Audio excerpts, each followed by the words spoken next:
Today we drive through Redwood National Park, looking up and failing to see the tops of the tallest trees on Earth. Then it's down the coast to a city with style but also problems, Eureka.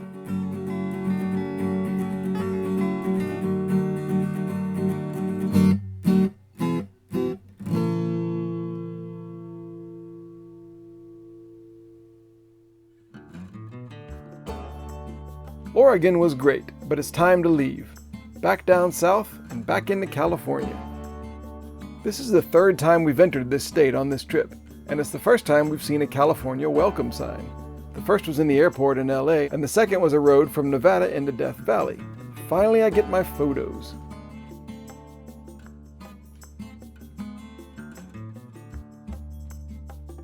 The first thing we did was stop at a post office in Smith River to send our postcards. The clerk inside said, "Hot enough for you out there?" It was 82 degrees. Is that considered hot here? In Georgia, that's a normal, pleasant day.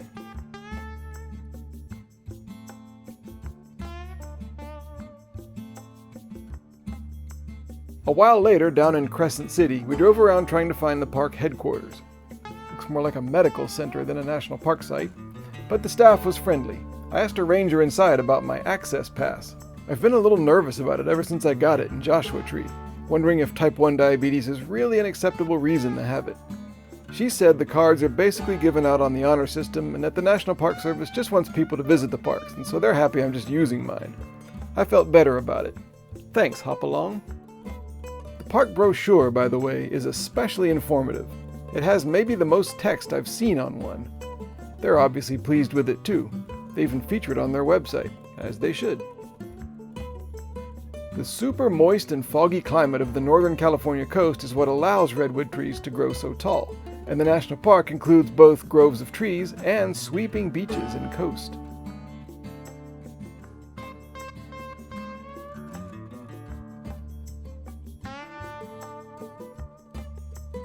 It's actually called Redwood National and State Parks. In the 1920s, in response to conservationists' eternal nemesis, the logging industry, 3 separate state parks were established to preserve the trees. In the 1960s, a national park was drawn around them, while also enlarging the protected area. The 3 state parks and the national park are all administered together today. Even for a guy like me who enjoys studying mundane administrative details like this, it's confusing. But it's also a UNESCO World Heritage Site and an International Biosphere Reserve, and, obviously, an unmissable destination on a road trip.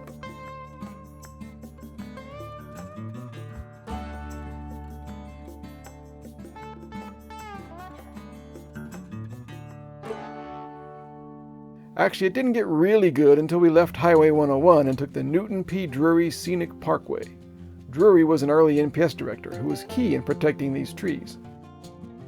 The road goes through the southernmost state park called Prairie Creek, and it's here you start to see the trees shooting way, way up into the sky. Everything is shaded and green and brown, and the air is moist and, today, perfect.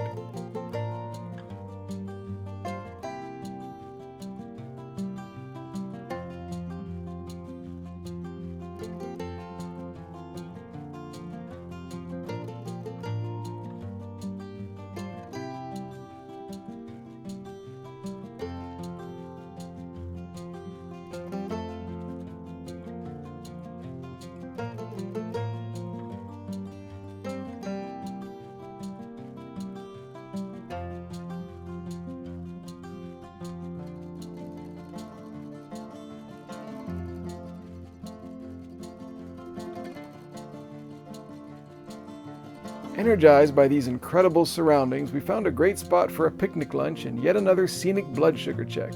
158, pretty good.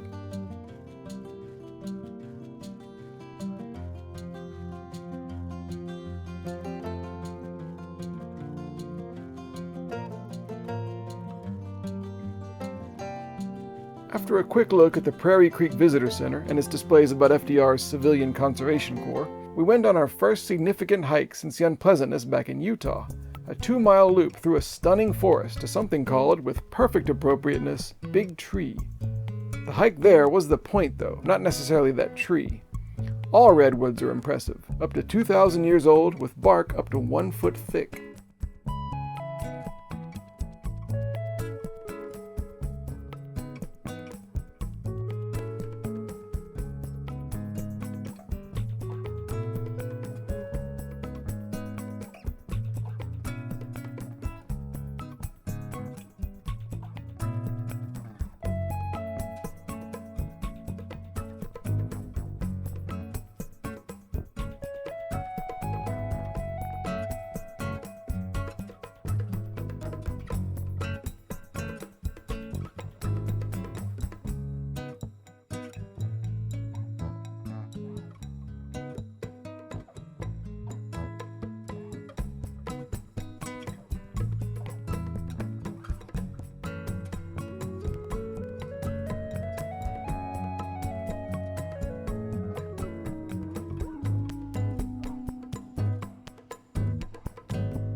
big tree is big, but it isn't the tallest. That's a tree called Hyperion, whose exact location is kept secret by the NPS, although you can find directions to it on the internet in about 2 seconds.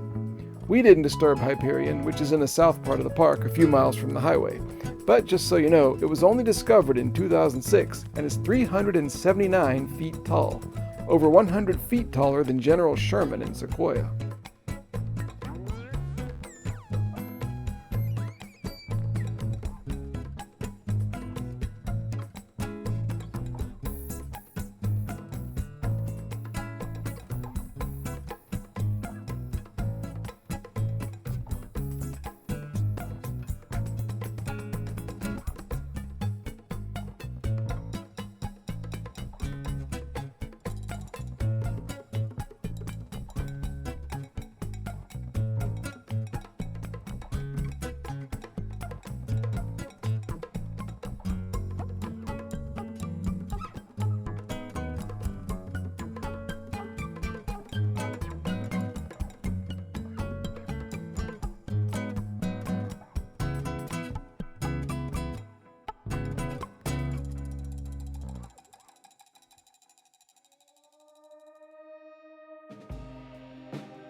Today's only half the fun for us in the Redwoods because more is coming tomorrow. But we had a motel reservation, so we had to tear ourselves away from the trees and the elk. Ooh, sometimes they tease you.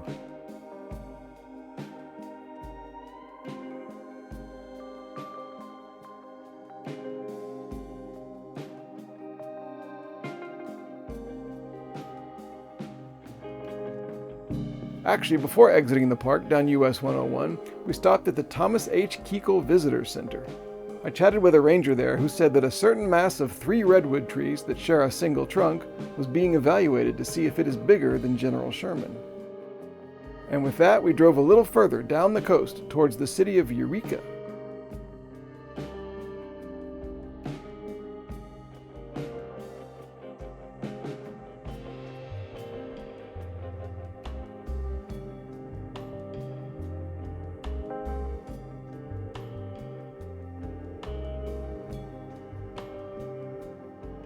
Our motel in Eureka had personality, and the room was comfortable. I did notice a guy outside the window walking across the road wearing a blanket, though. Later, on a trip to Jack in the Box for dinner, the vibe of Eureka got positively weird.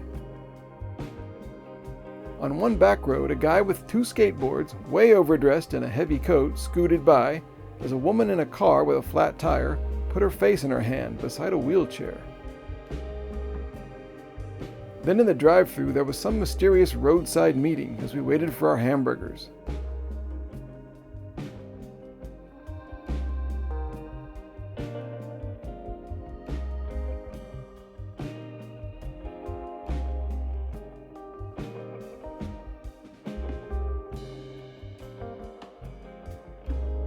Something suspicious and peculiar was in the air.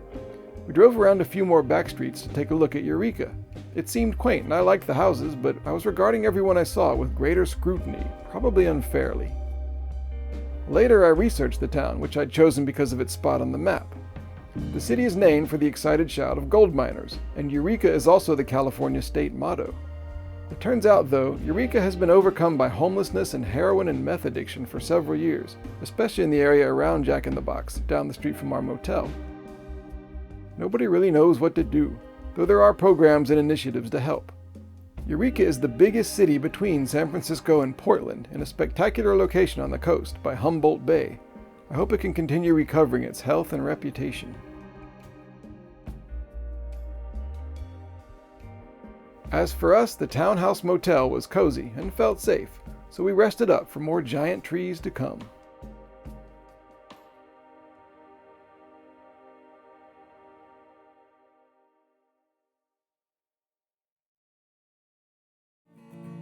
Tomorrow we drive down Avenue of the Giants, which is flanked by towering redwood trees.